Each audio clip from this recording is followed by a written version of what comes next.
In today's video, I'm going to teach you how to disable or remove apps from Slack. Whether you're trying to streamline your workspace or free up some space, managing apps in Slack is a straightforward process, and I'm here to guide you through it step by step. Let's begin at the home page of your Slack workspace.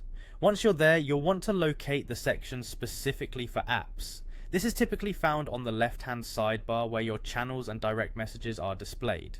Take a moment to find this section, as it's your gateway to managing the various apps integrated into your Slack workspace. Next, you'll need to click on the drop-down menu associated with the Apps section. This action will unveil additional options that will guide you further in managing your installed applications. Clicking on this drop-down can bring clarity and focus to your task, giving you visibility over all the tools you have connected.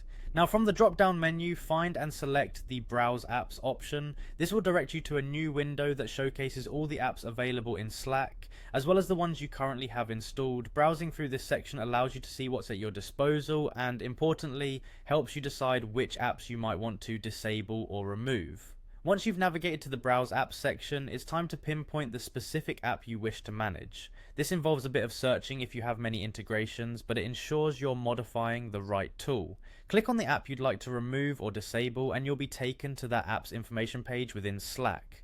You're now at a crucial step with the option to click on Move Work Forward. Despite sounding a bit counterintuitive, this selection is key to accessing the advanced settings you'll need to modify the app's status. Go ahead and select this option to continue. Upon clicking, you'll be redirected to a page with more detailed settings. At this stage, look for a section called Manage and click on it. The Manage option is your primary tool for tweaking how the app functions within your workspace. Finally, look for the three-dot icon. This icon is an inconspicuous gateway to additional options, including managing, removing, or disabling your selected app.